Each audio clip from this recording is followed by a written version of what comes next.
Pinagpalang araw po sa inyong lahat. Welcome sa ating Awakening of Faith program. Kami ay nandito ulit para maghatid ng salita ng Diyos sa inyo. Siguro po kayo ay nanonood sa inyong tahanan, nanonood kayo sa inyong trabaho, sa opisina, sa school, o siguro kahit kayo ay nasa ospital, nasa kulungan, or nasa sasakyan. So nandito kami para ihatid sa inyo yung magandang balita, yung salita ng Diyos.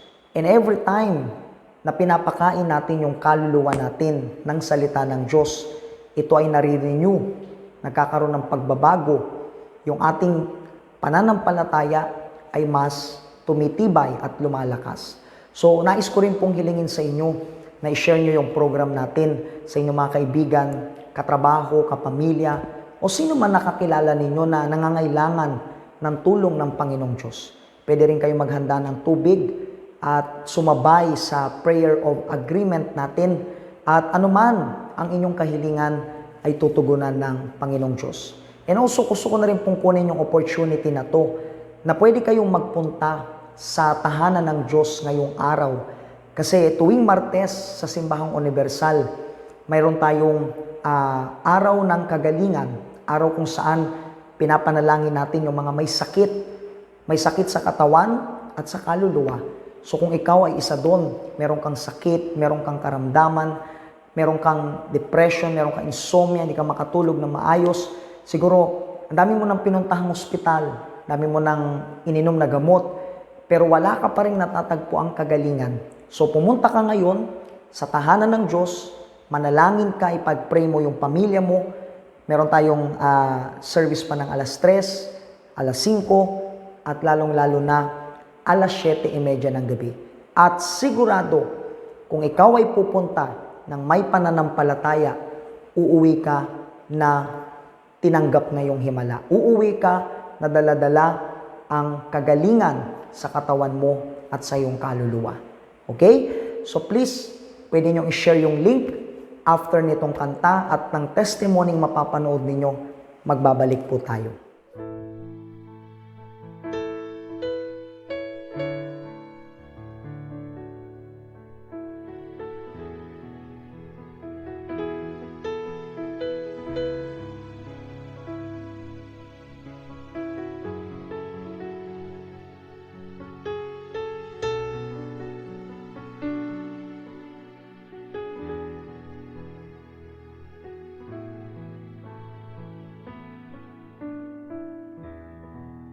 Ang tinitingnan ng Diyos,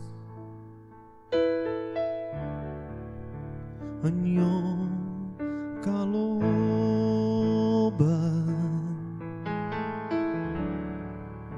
ang puso mo may sugat, wala lang kas na manalangin. Nakikita rin ng Diyos anyong mga pagluha, ang mga daing na iyong kaluluwa, handa siya tulungan ka. Hindi siya nagbabago,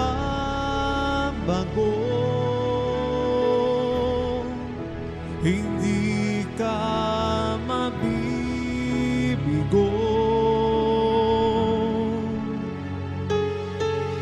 Ang bawat binigay niya pangako, gagawin niya sa buhay mo. Hindi siya nagbabago,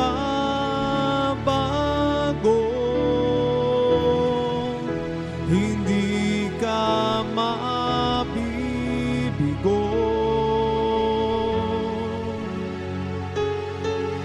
Pananalig mo lang iyong paidaling, biyaya darating.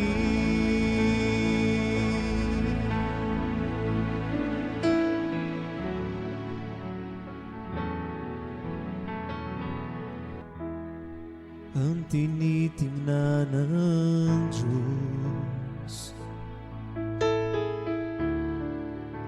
Anyong kalooban,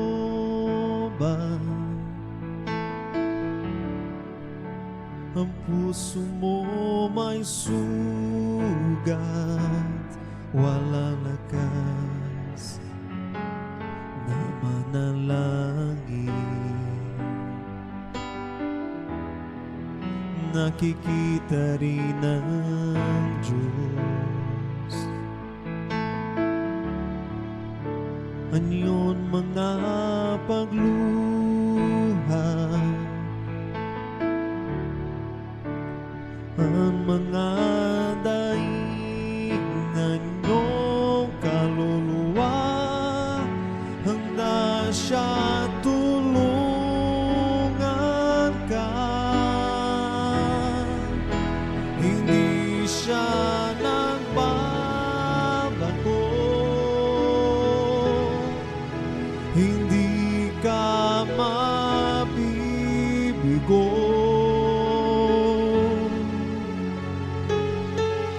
Ang bawat binigay niya pangako, gagawin niya sa buhay mo. Hindi siya nagbabago, hindi ka mabibigo.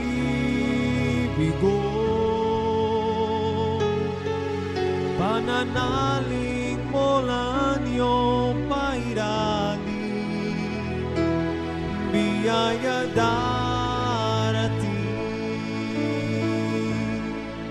Hindi siya nagbabago,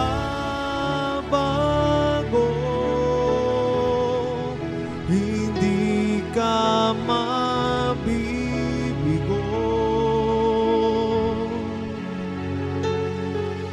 Ang bawat binigay niyang pangako, gagawin niya sa buhay mo.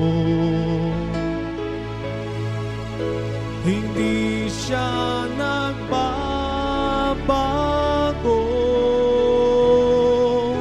hindi ka mabibigo.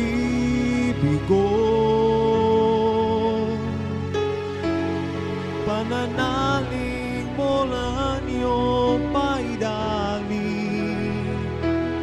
biyaya darating.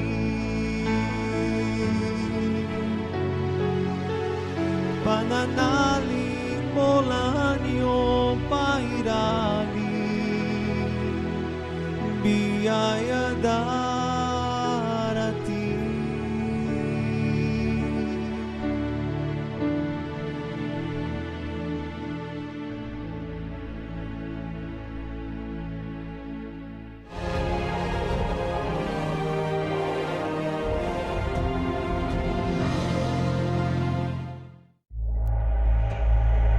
Lagi akong lumalabas kasama yung mga kaibigan ko and nakikipag-date din sa iba't ibang lalaki. Ako si Jovi, isang breadwinner ng family, and masyado ako noong attached sa pamilya ko. Tinitingnan ko na, alam ko sa sarili ko na marami akong mga Diyos-Diyosan, katulad na lang sa pamilya ko, sa mga kaibigan ko, and marami pa. Ang buhay ko noon ay puno ng problema dahil maaga pa lang ako noon, bago pa lang ako nag-graduate, pumunta na ako ng Maynila para magtrabaho, para tulungan yung pamilya ko. So, masyado akong attached sa family ko hanggat na ginagawa ko yung mga bagay na muntik nang ikakapahamak ko. Kasi yung tito ko ay binibigyan ko na siya ng that time ng picture. Yung mga picture ko na mga hinihingi niya para lang ibenta or ipakita doon sa foreigner. Kasi parang gumawa sila ng that time ng setup para magpakasal yung foreigner para sa akin. Doon namulat yung mga mata ko para pasukin yung mga dating site. Nagsimula ako makikipag-date. Minsan, pinagsabay-sabay ko yung kadate ko. Even din that time, mayroon na akong boyfriend. Mahilig din akong manamit ng maiiksi. Lumalabas ako, kasama ko yung mga kaibigan ko. Gabi-gabi, actually, lagi ko silang kasama. And madaling araw na kami umuwi. Dahil sa nagtrabaho ako, marami akong natutunan sa mga katrabaho ko. Na-impluwensyahan akong manood ng mga pornography. Lahat ng mga bagay nito ay tinuri kong Diyos-Diyosan. Katulad ng pamilya ko, kaibigan, and lahat ng ito ay hindi nakatulong sa akin. So, ito yung problem ko kasi kapag mag-isa na ako, dun ko nakikita yung kalungkutan sa loob ko. And dumating yung time na napunta ako dito sa church. Pero kahit na nasa loob ako ng church, hindi ko sineseryoso. Kasi mayroon akong kaisipan na lahat ng bagay na pinagdadaan ko ay normal. Dahil dito, tumagal ako na sa church pero walang pagbabago yung nangyari sa akin. Hanggat dumating yung time na binangungot ako. So, yung bangungot na yun yung nagpagising sa akin na parang kailangan kong baguhin yung buhay ko. So, narinig ko yung campaign. So, ni-grab ko yung opportunity na yun. And then, sinabi ko sa sarili ko, ito yung campaign na gusto kong makita yung pagbabago sa sarili ko. Gumawa ako ng mga sakripisyo. Financially, nagbuo ako sa sahod ko, sa commission. Even yung pera na padala ng pinsan ko na para pang abroad. Sinabi ko din sa sarili ko na, Panginoon, marami akong Diyos-Diyosan na tiningnan sa buhay ko. Pero sa pagkakataon na to, gusto kong sirain yung mga Diyos-Diyosan na to para ikaw lang yung maging Diyos ko. So, dinilit ko na yung ibang account ko, hindi ko na siya inopen, i-close ko yung mga dating site para hanapin lang yung Diyos. Hinanap ko yung Diyos ng madaling araw and nagsakripisyo din ako sa lahat ng social media. Kahit yung boyfriend ko na yun ay sobrang tinitingnan ko rin siyang mundo ko. Kasi hindi ko kayang mabuhay kapag wala yung boyfriend ko. Pero pinakita ko sa Diyos, sinacrifice ko. Sinabi ko sa Diyos, Panginoon, sige, gagawin ko. Yung sinira ko lahat ng Diyos-Diyosan sa buhay ko, dun ko natanggap yung banal na Espiritu Santo. And dun ko nakita yung pagbabago sa buhay ko. Nawala na ako ng ganang magsuot ng maiksing damit. Mayroon na akong self-control. And wala na rin akong gana na makikipag-date sa iba't ibang lalaki. Wala na rin yung galit na nasa loob ko. So, nagkaroon ako ng vision na galing sa Diyos na kung paano ako niligtas ng Diyos, ay kailangan ko din na iligtas yung iba na nangangailangan ng tulong. So, nagkaroon ako ng kagustuhan na gawin yung mga bagay patungkol sa Diyos. Na-realize ko na sa lahat ng mga bagay na natanggap ko financially, materially, kasiyahan na nakikita ko sa mga mata ko, lahat ng yun ay hindi siya makumpara sa kasiyahan na nasa loob ko, which is ang matanggap ang Diyos.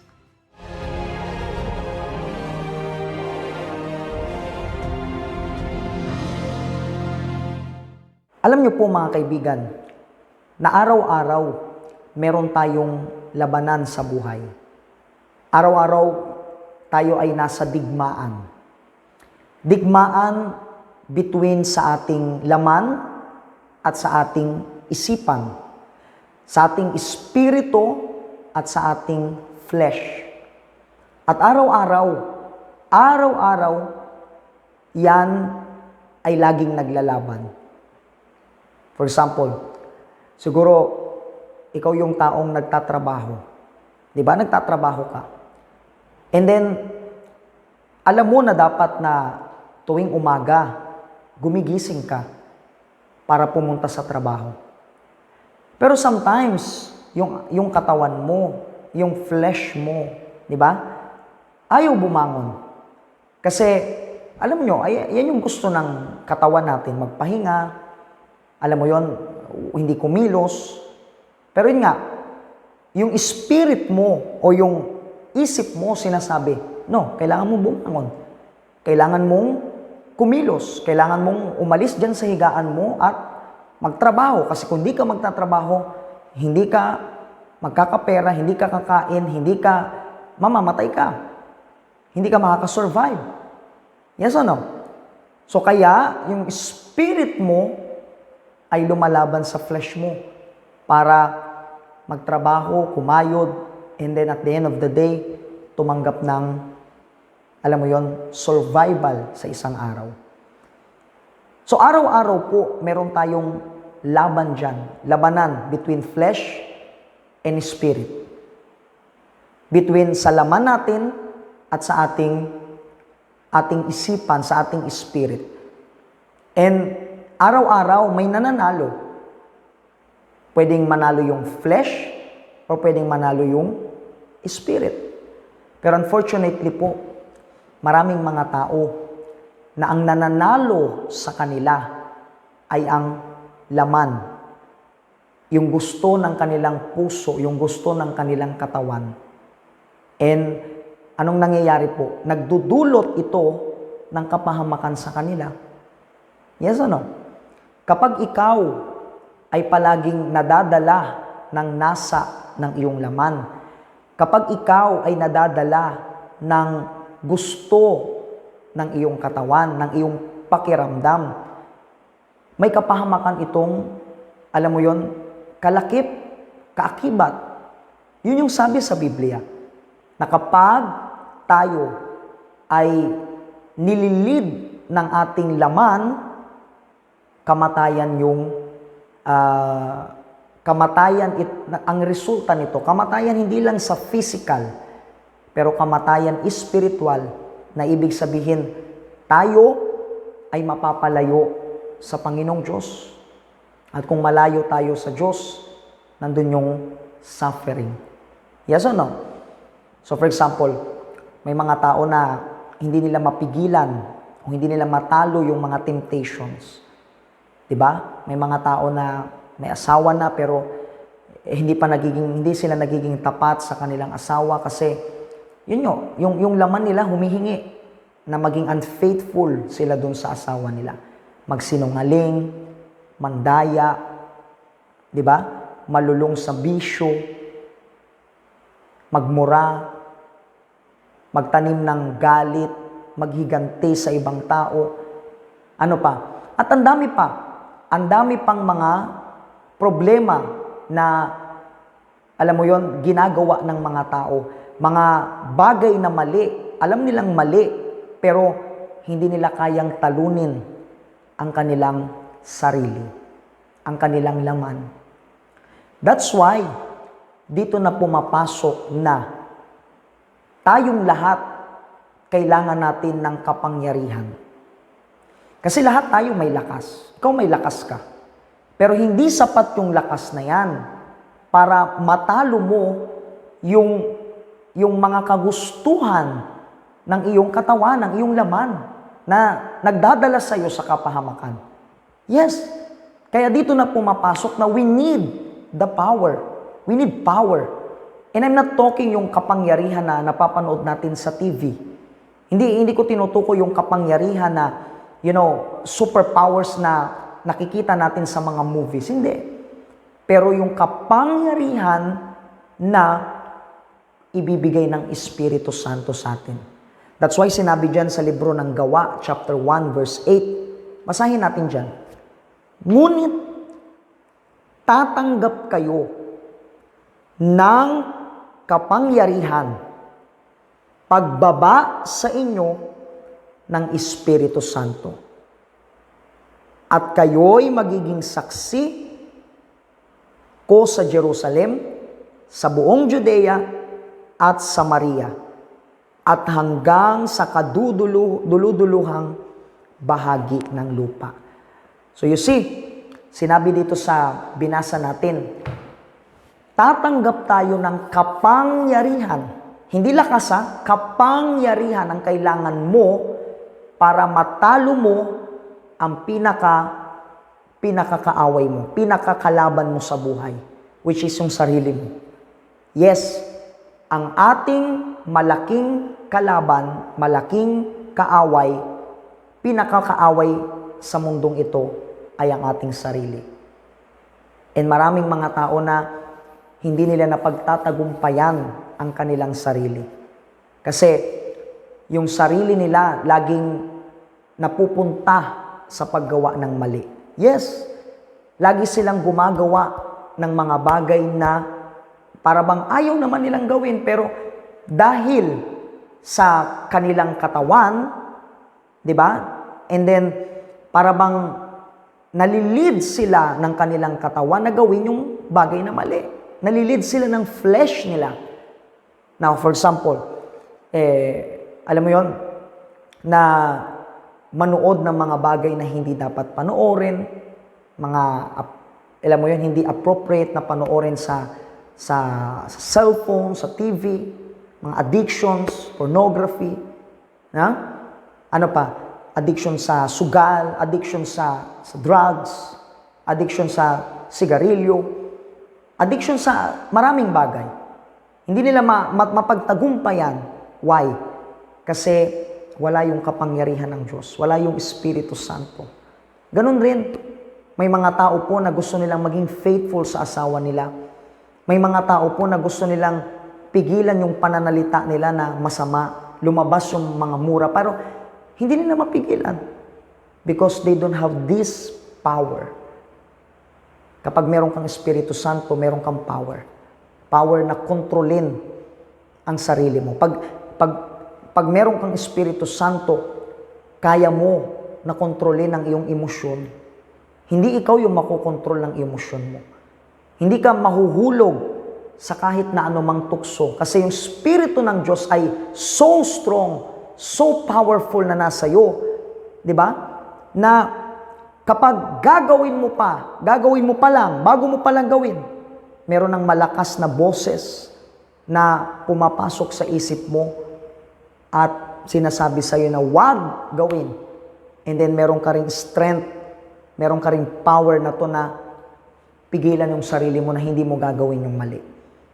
Naunawaan niyo po yung sinasabi ko. Kaya yun yung kahalagahan na matanggap niyo po yung banal na Espiritu.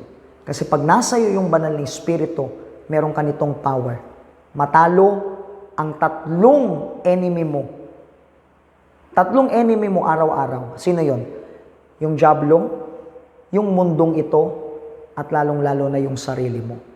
So that's why, hangarin mo at hanapin mo yung Espiritu Santo. Priority mo yung banal na Espiritu na pumasok sa'yo, manahan sa'yo.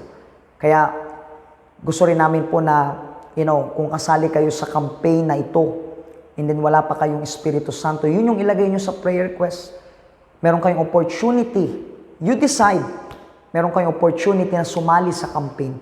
Pwede kayong tumawag dito sa aming helpline o sa number na to na nakikita ninyo. And sa campaign na to, ang tanging hinahangad natin ay matanggap yung Holy Spirit. And then also meron tayong Fast of Daniel, kung saan nakafocus rin tayo sa pagtanggap ng banal na Espiritu. And then ang kailangan lang makita sa atin ng Diyos is yung pagsuko natin ng 100% ng ating buhay para yung Espiritu Santo ay malayang bumaba sa atin. Okay? So yan po yung gusto naming sabihin sa inyo. So ihanda nyo na po yung baso ng tubig, yung tubig nyo, kasi gagawa na tayo ng prayer of agreement. Paalam po, pagpalain kayo ng Diyos. Magandang tanghali sa inyong lahat. Itaas niyo po ngayon ng tubig at gawin natin itong prayer of agreement. Pikit ninyo ang inyong mata. Aking Diyos, aking Ama, runat mo ang iyong makapangyarihang kamay, nasan man ang taong ito, at wasakin mo ang lahat ng trabaho ng diablo, ang puwersa ng kadiliman, ang lahat ng trabaho ng impyerno na nandiyan sa kanyang buhay ngayon, sa pangalan ni Kristo Jesus. At ngayon, kaibigan, tanggapin mo ang kalayaan sa lahat ng trabaho ng masama. Itaas mo ngayon ang tubig nito, aking Diyos. Pagpalain mo ang tubig na ito, na kapag kanyang ininom ito, siya ay tumanggap ng kagalingan at himala. At kaibigan, ikaw na sumasampalataya, uminom ka ngayon sa tubig na ito. At ngayon din, tumanggap ka ng kagalingan sa mga malubhang sakit na meron ka. Sakit na matagal na at kahit ang gamot ay hindi na mapagaling pa. Kahit ang doktor at hospital ay sumuko na. Isang sakit na dahil sa sumpa o dahil sa isang kulam, isang sakit dahil sa namana mo ito. Ngayon din, ikaw ay tumanggap ng kagalingan sa lahat ng trabaho ng masama sa iyong buhay. Physically speaking, ang karamdaman sa iyong kaluluwa, sa iyong pag-iisip, ngayon din, tanggapin mo ang kagalingan sa lahat ng ito. At ngayon, pagpalain mo rin aking Diyos sila na nagsulat ng kanilang mga prayer requests sa comment sections. Lahat ito ay bigyan mo ng katuparan. Ama, pagpalain mo lang rin yung mga faithful tithers at offering givers. Sila na sinusuportahan ang iyong gawain. Prosper them. Multiply kung anong meron sila aking Diyos. Sa pangalan ni Jesus. Ama, pagpalain mo rin siya nakasali sa 21 days of fast of Daniel. And in this campaign of Israel, tinatanong ka kung ano yung kailangan niyang isacrifice sa iyo, spiritual, physical, at financial sacrifice. At Panginoon, pagpalain mo aking Diyos. Pagpalain mo ang taong ito na matanggap niya ang bautismo ng banal na Espiritu. Kaibigan, simulan mong hanapin ang Espiritu ng Diyos ngayon. Simulan mong hanapin ang kanyang presensya sa iyong buhay. Holy Spirit, katulad ng maraming beses, pinakinggan mo ang panalangin ni Moses para sa bayan ng Israel. Pakinggan mo din ang aking panalangin. Panalangin upang ang mga taong ito ay mabautismuhan ng banal na Espiritu. Panginoon, ikaw ang tumutulong sa aming mga kahinaan, sa aming mga ginagawang panalangin, upang ito ay maipaabot sa Diyos. Holy Spirit, tulungan mo ang taong ito na isik ang iyong presensya, aking Diyos. Na isik na matanggap niya ang bautismo ng banal na Espiritu. Halina ngayon at ibuhos mo sa bawat isa sa kanilang iyong pagmamahal. Iparanas mo sa kanilang iyong kapangyarihan. Naway, ngayong sandali na ito, ikaw ay maengkwentro nila sa kanilang buhay. Ganyan nga, kaibigan. Ibigay mo ang iyong buong sarili sa Diyos. Magdesisyon ka na hubarin yung mga palamuti ng kasalanan diyan sa iyong buhay. Ngayon din, isuko mo ang lahat sa Kanya. And by faith, tanggapin mo ngayon ang banal na Espiritu. Yes, I baptize you now ng Espiritu ng Diyos. And you can have this peace, this assurance inside of you. Now listen to the voice of God. Dahil ngayon sinasabi niya sa iyo na tinanggap mo na siya. Ngayon din ikaw ay pag-aari na ng Diyos, anak ng Diyos. Ngayon din, tinatanggap mo ang kasiguraduhan ng kaligtasan at magsimula ka na purihin ng Diyos. Panginoon, sambahin ka, dakilain ka, luwalhatiin ka. Dahil pinipili mo ang taong ito na maging iyong isang kasama sa iyong bayan. Mga taong naliligtas, pinapakabanal mo. Mga taong meron kang dakilang plano para sa kanilang buhay. Kaibigan, maging pinagpala ka. At kung ikaw ay naniniwala, sabi mo malakas, Amen. Amen? Nandito kami sa UCKG Baguio, sa Kayang Street, corner Siagin Street. 4th floor lang yan ng KBC building. Magpunta ka at nandito kami para gabayan at tulungan ka kung paano mo matatanggap ang bautismo ng Holy Spirit. Ikaw na hindi pa ito natanggap. At ikaw naman na tinanggap mo na ang Holy Spirit, magpunta ka pa rin.